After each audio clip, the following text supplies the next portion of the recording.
Good morning আমার প্রিয় বন্ধুরা, তোমরা সবাই কেমন আছো? আশা করছি তোমরা সবাই ভালো আছো এবং সুস্থ আছো। এই যে ঠান্ডা ঠান্ডার দিনে দেখো আমিও ভালো আছি। আর জানো তো বন্ধুরা, এখন তো দেখছো সকাল থেকে জল পড়ছে, আর জল পড়ছে তাই বাড়িতে সেরকম কাজের কোনো নেই, জানো তো। জল পড়ছে, যেগুলো বাইরে বাইরে কাজ সেগুলো তো আর করানো যাচ্ছে না গো বন্ধুরা। তো দেখো সকাল সকাল নিয়ে চলে এসেছি ছোলা কলাইগুলো ছাড়িয়ে নিয়ে রান্না করার জন্য ছোলা কলাইগুলো ছাড়িয়ে নেবো, জানো তো। আর এই যে দেখো শিমটাও নিয়ে এসেছি তরকারি বানানোর জন্য। দেখো বন্ধুরা, ঠান্ডা ঠান্ডা দিনে আমাদের দেখো এই যে কলাই ছাড়ানো হচ্ছে, রান্না হবে তাই। আকাশের বাবা কলাই ছাড়াচ্ছে, এ দেখো প্রকাশ বসে আছে, প্রকাশ কলাই নিয়ে খেলা করছে। একবার হাই বন্ধুরা বল দাও তো প্রকাশ। হ্যাঁ হাই বন্ধুরা। তো বন্ধুরা, তোমরা তো জানছো ভালো করে এখন জল পড়ছে, আর এই যে দেখো জল তো পড়তেই আছে, জল তো থামছেই না। তো আমি চান করে নিয়েছি, চান করে নেওয়ার পরে ঠাকুরকে দিয়ে আমি রান্না চাপাবো, তো তাই রান্না করে যাবো, জানো তো। তোমাদেরকে রান্না করাটাই দেখাবো। এই যে দেখো ভাত রান্না হয়ে গেছে, ভাত নামিয়ে নিয়েছি। তারপরে দেখো এখানে রান্না করবো ছাল, তাই ছোট ছোট করে আলু কেটে নিয়েছি। আর এই দেখো মশলা, বুঝতে পারছো, মশলা কেটে নিয়েছি। জল গরম হচ্ছে, এই যে দেখো এই ছাল,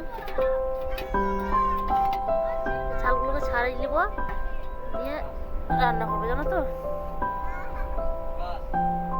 যে কলাইগুলো ছাড়িয়েছিলাম দেখো ছোট ছোট করে বড়া করে নিয়েছি, বুঝছো তো। শক্ত হয়েছে, নরম হয়নি, ওটা যে নরম হয়েছে। ওই যে দেখো, আর এই যে দেখছো তোমাদেরকে বললাম না ছাল রান্না হবে আজকে, ছাল রান্না করার জন্য কড়াইতে পেঁয়াজ দিয়ে দিয়েছি। পেঁয়াজ কুচানো করে রেখেছিলাম, সেই কুচানো করা পেঁয়াজগুলো তেলের ওপরে দিয়ে ভালোভাবে নেড়ে চেড়ে ভাজিয়ে নেবো, জানো তো। আর এই যে দেখো আলুগুলোকে আগেই ভেজে নিয়েছি, আলুগুলোকে ভেজে রেখে দিয়েছি। আর এই যে দেখো ছালগুলোকে ছাড়িয়ে পরিষ্কার করে ফ্রেশ করে রেখে দিয়েছি। এই যে পেঁয়াজগুলো ভালোভাবে ভাজানো হয়ে গেলে পরে পেঁয়াজের ওপরে দিয়ে দেবো, বন্ধুরা কেমন লাগবে, পেঁয়াজের ওপরে দিয়ে দেবো মানে মশলা, যে আদা রসুন বাটা রেখেছিলাম, সেই আদা রসুন বাটাটা রেখেছিলাম সেটা দিয়ে দেবো। তারপরে দিয়ে দিলাম ধনের গুঁড়ো, লাল লঙ্কার গুঁড়ো দিয়ে দিলাম।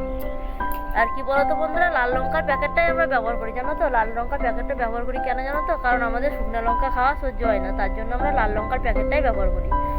এই দেখো মশলাটাকে ভালোভাবে নেড়ে চেড়ে নিয়ে কষানো করে নেব। দেখতেই পাচ্ছ মশলাটা। এই যে দেখো স্বাদ মতন হলুদ, মানে প্রয়োজন মতন হলুদ দিয়ে দেব।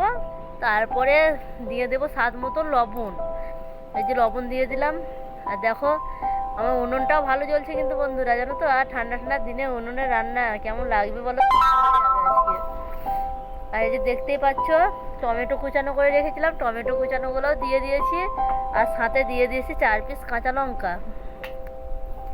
তো কি বলো তো বন্ধুরা, আমি প্যাকেটের লঙ্কাটা ব্যবহার করেছি বলে এখানে কাঁচা লঙ্কাটাও অল্পই দিয়েছি, কারণ ছেলেগুলো তো খেতে পারবে না গো বন্ধুরা, তার জন্য অল্প কাঁচা লঙ্কা দিয়েছি। এই দেখো বৃষ্টি তো পড়েই যাচ্ছে, বৃষ্টি থামার কোনো নামেই নেই, জানো তো।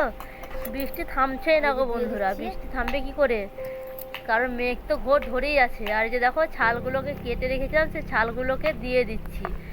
আমি তো ভাবলাম প্রথমে ঢেলে দেবো, কিন্তু দেখলাম না একটু জল আছে, তার জন্য আমি হাতে তুলে তুলে দিয়ে দিচ্ছি। তো দেখো বন্ধুরা, আমি তো ঠান্ডা ঠান্ডার দিনে ছাল রান্না করছি, তোমরা কে কী রান্না করছো আমি হয়তো জানি না খো। আজকে আমি ছাল রান্না করছি ঠান্ডা ঠান্ডার দিন। তোমাদের দাদা ভাইও বাড়িতেই ছিল, কোথাও যায়নি খো। তো আমার বড় দাদাকে দিয়ে ছালটা আনা করিয়েছিলাম, জানো তো। আর ছালটা আনানো হয়েছিল রামপুরহাট থেকে, জানো তো। আমাদের এখানে তো পাওয়া যায় না, তার জন্য রামপুরহাট থেকে আনানো হয়েছিল। এটা 3টে মুরগির ছাল গো বন্ধুরা, 3টে পোলট্রি মুরগির ছাল। ছোট মুরগি বলে দেখো ছালটাকে ভালোভাবে নেড়ে চেড়ে নিচ্ছি বন্ধু, বড় মুরগি হলে আরেকটু হতো। ছালটাকে ভালোভাবে নেড়ে চেড়ে নিচ্ছি। আর এইভাবে দেখো উনুনটা কেমন, দেখো কেমন জ্বলছে, দেখতে পাচ্ছ তো। উনুনটা দারুণ জ্বলছে, জানো তো। বর্ষার দিন তবুও উনুনটা দারুণ জ্বলছে, আমার কিন্তু খুব আনন্দ। আর এই যে দেখো ছালটা দেওয়ার পরে খানিক কিন্তু গায়ে দেখো ঝোল, মানে গায়ে পাশ দিয়ে খানিক তেলগুলো ছাড়া ছাড়া হয়েছে, তখন আমি ভেজে রেখেছিলাম সে আলুগুলোকে দিয়ে দিলাম। আর এই আলুগুলোকে দিয়ে দিয়েছি কেন জানো তো বন্ধুরা, কারণ ছালের সঙ্গে নেড়ে চেড়ে ঢাকন দিয়ে নেব, তাহলে সিদ্ধটা ভালো হয়ে যাবে। আর সিদ্ধটা ভালো হলে পরে জানো তো খেতেও ভালো লাগে। এই দেখো ভালোভাবে নেড়ে চেড়ে নিচ্ছি গো বন্ধুরা। আর আমাদের তো গ্রাম, তাই আমাদের গ্রামে জল হচ্ছে, তোমাদের সব কীরকম জল হচ্ছে না কি তোমরা একটু কমেন্ট করে বলো গো।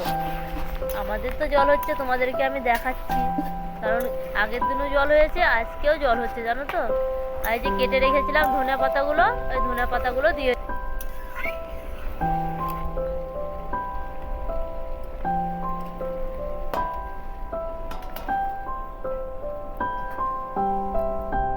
বন্ধুরা দেখো আমার কষানো কিন্তু প্রায় হয়েই গেছে, দেখতেই পাচ্ছ মাংস থেকে তেল ছেড়ে দিয়েছে।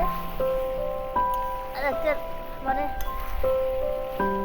খুব একটু তেল দিয়ে রান্না করি না গো বন্ধুরা, আমরা দেখতে মানে টাইট তেল দিয়ে রান্না করছি, কারণ ছালে না বেশি তেল লাগে না জানো তো।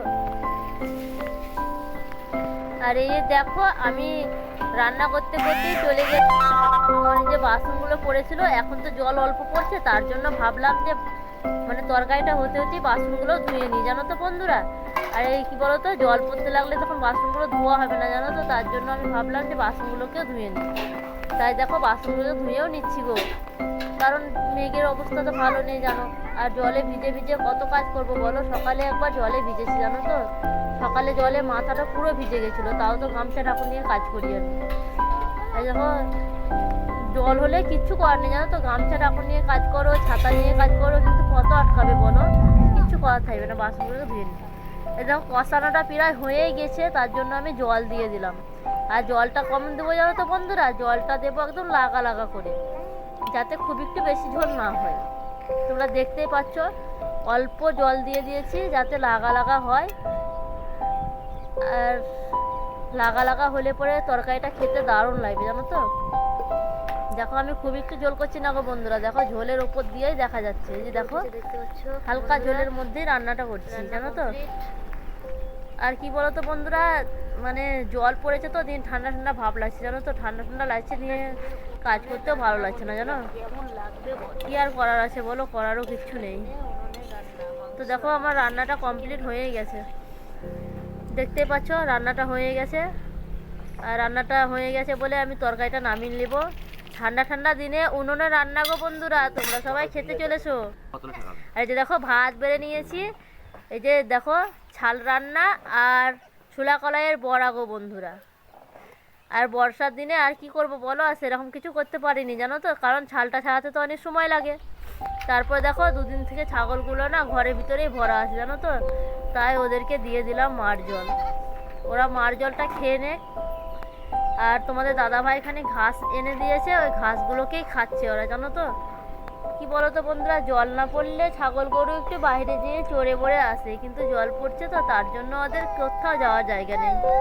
তো বন্ধুরা দেখো আজকে জল হয়েছে আর ঝড় দিয়েছিল তো, দিয়ে দেখো তেঁতুল পড়েছে, দেখো তেঁতুল পড়েছে, তাই আমি ওইদিকে জ্বালাম দিয়ে দিলাম, তেঁতুল পড়েছে তাই তেঁতুলগুলো পুড়িয়ে নিলাম। আর দেখতে পাচ্ছ মেঘের অবস্থা এখনো জায়গা তাই হয়ে আছে, মেঘের আকৃতি এখনো জায়গা তাই, মেঘের মানে জল পড়াই কমছে না বন্ধুরা, জল পড়েই যাচ্ছে জানো তো। দেখো মেঘটা দেখো তাহলেই বুঝতে পারবা। আর কি বলতো বন্ধুরা, অন্য দিন যেমন মানে মোবাইলটা আয়নাতে রেখে ভিডিও করানো হয়, আজকে তো সেগুলো হয় না গো, তার জন্যই মোবাইলটাও রাখতে পারছি না জানো। আর কি বলবো তোমাদেরকে, ওখানে শুয়েছিলাম, দিয়ে গা গড়া দিয়েছিলাম, যে শুয়ে পড়েছিলাম জানো তো, বুঝতে পারিনি, ঠান্ডা ঠান্ডা দিন তো, দিয়ে বুঝতে পারিনি। দেখো এখনো বাসন টাসন সব পড়ে আছে, কড়াই বাসন সব পড়ে আছে, ওগুলো সব মাজতে হবে। তো বন্ধুরা আজকে তো সন্ধ্যা লেগে গেছে, আজকের মতন আমি এখানেই আমার ভিডিওটা শেষ করছি। তোমরা ভালো থাকো, সুস্থ থাকো, আর যে যেখান থেকে আমার ব্লগটা দেখছো তোমাদেরকে কেমন লাগলো একটু কমেন্ট করে বলো।